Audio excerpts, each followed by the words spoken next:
నమస్తే. ఏపీలో స్థానిక సంస్థల ఎన్నికల నగారా మరో 2 నెలల్లో మోగబోతుంది అని అంటూ డిప్యూటీ సీఎం పవన్ కళ్యాణ్ గారు చెప్పడం జరిగింది. మోస్ట్లీ నవంబర్ మంత్ స్టార్టింగ్లో కావచ్చు, నవంబర్ ఎండింగ్లో కావచ్చు ఉండబోతున్నాయి అన్న ఒక సంకేతాన్ని అయితే ఇవ్వడం జరిగింది. మరి స్థానిక సంస్థల ఎన్నికలకు సంబంధించి ఎవరు ధీమావర్ వ్యక్తం చేస్తున్నారు. ఈసారి వైసీపీ చాలా స్ట్రాంగ్గా రాబోతుంది అంటూ కూడా ఆ పార్టీ నేతలు చెప్తున్నారు. ఇటు టీడీపీకి ఆల్రెడీ తన బలం ఏంటి బలగం ఏంటి అనేది మనకు తెలిసిందే. మరి జనసేన ఈ స్థానిక సంస్థల ఎన్నికల్లో ఎంత వాటాను తీసుకుంటుంది అన్న దాంతో పాటు ఎంత మేర సీట్లు కొల్లగొట్టగలుగుతుంది అన్న ఓ డిస్కషన్ కూడా నడుస్తుంది. ఓవరాల్గా పార్టీ బలాలేంటి బలహీనతలేంటి తెలుసుకునే ప్రయత్నం చేద్దాం. చరిత్రకారులు, సినీ రాజకీయ విశ్లేషకులు చిలగడ్డ శ్రీకాంత్ గారు మనతో ఉన్నారు. ఆయన మాటల్లో. శ్రీకాంత్ గారు నమస్తే. ఏంటి స్థానిక సంస్థల ఎన్నికలు ఏపీలో ఎప్పుడైనా ఎదురు చూస్తూ ఉంటే డిప్యూటీ సీఎం పవన్ కళ్యాణ్ గారు మోస్ట్లీ నవంబర్లో ఉండొచ్చు అని అంటున్నారు. అంటే ఈ జూలై ఆల్రెడీ రన్నింగ్లో ఉంది కాబట్టి ఇంకో 2 months ఏంటి నవంబర్ లోపు స్థానిక సంస్థల ఎన్నికలు ఉంటాయి. మొత్తం సేన సిద్ధంగా ఉండాలని పవన్ కళ్యాణ్ గారు పిలుపునివ్వడం సేనలో సరికొత్త ఉత్సాహాన్ని నింపింది. అట్లాగే జిల్లా అధ్యక్షుల యొక్క నియామకం ఏదైతే ఉందో ఆయా జిల్లాలకి జనసేన పార్టీ అధ్యక్షుల్ని కార్యవర్గాన్ని కూడా నియమించేటటువంటి వాతావరణం పూర్తిగా సిద్ధమైపోయింది. అన్ని జిల్లాల్లో ఎక్కడ లేనటువంటి అత్యుత్సాహంతో మీకు జనసేన శ్రేణులు అధ్యక్షులు ఎవరెవరు కావాలనుకుంటున్నారో వాళ్ళందరూ కూడా ముఖ్య నాయకులు ఎవరైతే ఉన్నారో సంబంధిత నాయకులకి వాళ్ళ యొక్క దరఖాస్తుల్ని వాళ్ళు చేసుకోవడం జరిగింది. ఇదంతా ఒక పండగ వాతావరణాన్ని తలపించింది. జనసేనలో కనీ విని ఎరుగని ఉత్సాహాన్ని నింపింది. ఏదైనా నిరాశ నిస్పృహలు శ్రేణుల్లో ఉన్న నిరాశ నిస్పృహలన్నీ కూడా పోయేలాగా ఖచ్చితంగా జనసేనకు మంచి రోజులు వచ్చాయి, రాబోతున్నాయి అనేటటువంటి ఒక వాతావరణం అయితే జనసేన శ్రేణుల్లో ఇప్పుడు సరికొత్త పుంతలు తొక్కుతోందని చెప్పచ్చు సంజయ్ గారు. కాకపోతే ఇక్కడ వైకాపా కూడా ఈ అవకాశాన్ని తమకు అదునుగా మార్చుకోవాలని చాలా వ్యూహాత్మకంగా పావులు కదుపుతోంది. పవన్ కళ్యాణ్ గారి సామాజిక వర్గానికి సంబంధించినటువంటి ముఖ్య నేతల్ని ముందు పెట్టి వారు సాగిస్తున్నటువంటి రాజకీయ హైడ్రామా ఏదైతే ఉందో అది ప్రస్తుతం పతాక స్థాయికి చేరుకుంది. ఎందుకంటే మీకు ఎక్కడ మనం గతంలో కూడా ఒక విశ్లేషణ చేసాం. ముఖ్య నాయకులు అనుకున్న వాళ్ళు ఎవరైతే ఉన్నారో, ఎవరైతే అధికారంలోకి గతంలో కాంగ్రెస్ కావచ్చు, డాక్టర్ వైఎస్ రాజశేఖర రెడ్డి గారు ముఖ్యమంత్రిగా ఉన్న సమయంలో, ఆ తర్వాత జగన్మోహన్ రెడ్డి గారు వైకాపాలో ముఖ్య నాయకులు అనుకున్న వాళ్ళందరూ అధికారం వస్తే మీకు నాయకత్వం కావచ్చు, ఆధిపత్యం కావచ్చు, కేవలం రెడ్డి సామాజిక వర్గం మాత్రమే మీకు పోషించేటటువంటి ఒక పరిస్థితి, వాళ్ళే ఏదైనా చలాయించేటటువంటి ఒక పరిస్థితి. అట్లాంటిది ఇవాళ చిన్నరెడ్డి, పెద్దరెడ్డి, బుజ్జిరెడ్డి, మల్లిరెడ్డి, బాబిరెడ్డి వీళ్ళందరూ ఎక్కడున్నారో సామాజిక రాజకీయ విశ్లేషకులకు అంతుపట్టడం లేదు. పవన్ కళ్యాణ్ గారి సామాజిక వర్గానికి చెందినటువంటి ముఖ్య నేతలందరూ కూడా టాప్ 1 to 20 అనుకోవచ్చు. అంతమంది ఈవేళ మీకు కూటమి మీద వాళ్ళు తమదైనటువంటి శైలిలో వాళ్ళు చేస్తున్నటువంటి రాజీ లేనటువంటి పోరాటాన్ని కూడా మనం ఒకవైపు చూడొచ్చు.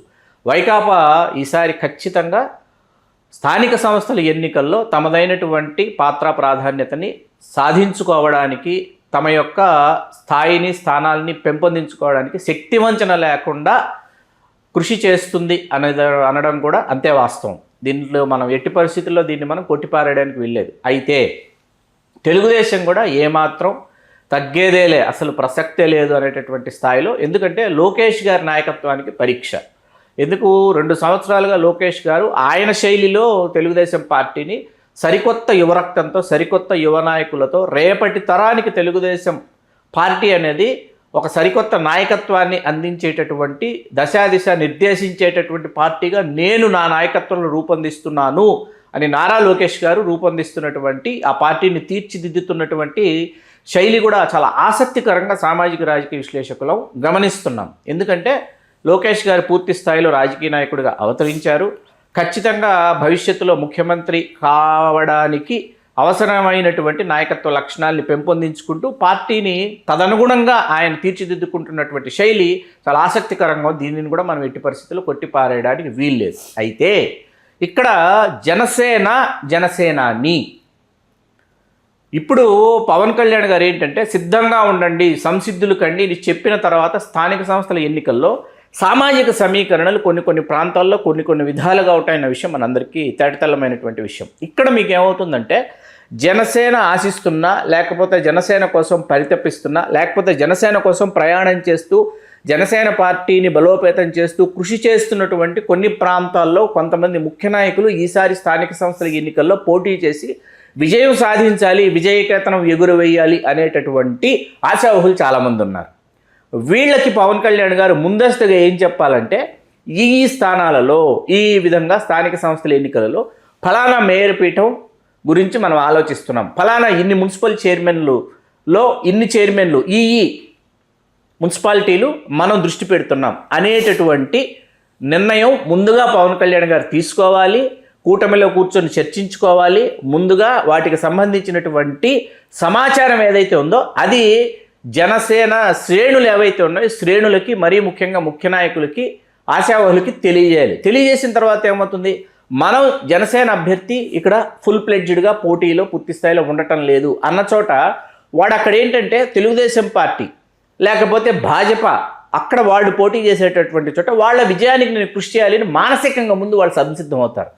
వీళ్ళని ఎవరిని మానసికంగా సంసిద్ధుల్ని చేయకుండా సిద్ధంగా ఉండండి, మనం పోటీ చేసేస్తున్నాం, మనం ఎన్నికలకు వెళ్ళిపోతున్నాం, స్థానిక సంస్థలలో మనం ఎదుర్కోబోతున్నాం వైకాపాని అని జనసేనాని ఇచ్చినటువంటి పిలుపు ఆ విధమైనటువంటి ధ్వనిని ధ్వనింపజేసింది మొన్న. ఇక్కడ ఏంటంటే నాకు నీకు నాకు అని చెప్పేసి ముగ్గురు ముందు కూర్చొని భాజపా, తెదేపా, జనసేన కూర్చుని ఒక నిర్ణయం తీసుకుని ఆ విషయం అంతర్గతంగానైనా వాళ్ళు పార్టీ శ్రేణుల్లో వాళ్ళు తెలియజేసుకోవాలి. తెలియజేసుకుంటే వాళ్ళు కూటమి మరొకసారి వారు జట్టు కట్టి ఇప్పుడు గోదాలో దిగేటటువంటి వేళ విజయావకాశాలు సునాయాసంగా నల్లేరు మీద బండి నడకలాగా సాగుతాయన్నమాట. లేకపోతే తెలుగుదేశం అభ్యర్థులు నించున్న చోట జనసేన ఇనాక్టివ్ అయిపోయినా, జనసేన యాక్టివ్గా ఉన్న చోట తెలుగుదేశం ఇనాక్టివ్ అయిపోయినా వైకాపాకి విజయం అనేది నల్లేరు మీద బండి నడక అవుతుంది. ఓకే, అది మొత్తానికంటే ఎవరు ముందు గెలవాలన్నా స్థానికంగా ఉన్న నేతలు కార్యకర్తలతో ఏంటిది సమన్వయం కాకపోతే కష్టం అంటారు. దీంట్లో అలా టీడీపీ ముందు వరుసలో ఉంది. వైసీపీ ఎందుకంటే ఈసారి ప్రభుత్వం మీద ఉన్న వ్యతిరేకత మాకు కలిసి వస్తుంది, నియోజకవర్గాల్లో మా వైపే ప్రజలు ఉన్నారు అనేసి వాళ్ళు నమ్ముతున్నారు. ఎంతవరకు వైసీపీ నమ్మకం? వైసీపీ అవకాశాన్ని అదును కోసం ఎదురు చూస్తుంది వైసీపీ. అందుకే నేను మీకు ఇందాకే నేను తెలియజేశా, ఆ అదునులో కూడా మొట్టమొదట ఎత్తుగడ వాళ్ళు ఎలా వేశారంటే పవన్ కళ్యాణ్ గారి సామాజిక వర్గానికి సంబంధించినటువంటి నేతలందరినీ ముందు వరుసలో పెట్టారు. ముందు వరుసలో పెట్టి రాజకీయ హైడ్రామాకి తెరదీశారు. దీనిని సామాజిక వర్గం కూడా చాలా ఆసక్తికరంగా గమనిస్తుంది. ఇప్పుడు అమలాపురం ఉంది, అమలాపురం నియోజకవర్గం ఎస్సీ రిజర్వ్ నియోజకవర్గం. ఏది ఎమ్మెల్యేకి వచ్చేటప్పటికి, ఎంపీకి వెళ్ళేటప్పటికి ఎస్సీ రిజర్వ్డ్ నియోజకవర్గం. ఇప్పుడు ఏమవుతుంది, ఎమ్మెల్యే ఐతాబత్తుల ఆనందరావు గారు తెలుగుదేశం ఉన్నారు.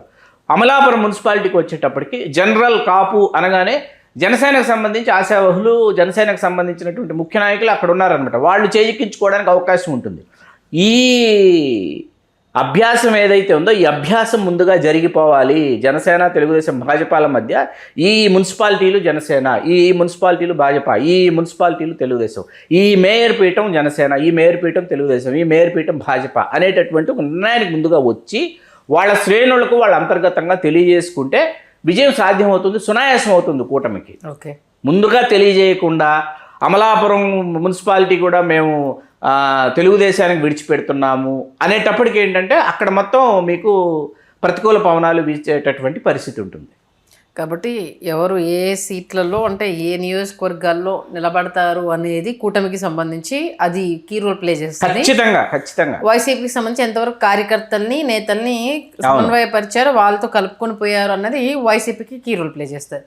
చూద్దాం స్థానిక సంస్థలు మరి నవంబర్లో ఉంటాయంటే ఇప్పటి నుంచి నవంబర్ లోపే ఎవరి సన్నాహాలు వాళ్ళు చేసుకోవాలి, ఎవరి హడావుడి వాళ్ళు స్టార్ట్ చేయాలి, ఏ మలుపు తిరుగుతుంది అనేది. ఎవరు నార్మల్గా అయితే లీడ్ అనేది ఎప్పుడు అధికారంలో ఉన్న పార్టీకే ఉంటుంది. కాకపోతే ఏపీలో వచ్చేసరికి ఎప్పుడు ఇది కొంత ఏంటంటే మొదటిసారి చూసుకున్నప్పుడు ఎంత హోరాహోరీగా వైఎస్ఆర్సీపీ ఉంది అనేది చూసాము. సెకండ్ టైంకి వచ్చేసరికి కూడా అంతే హోరాహోరీగా గడవడం చూసాము.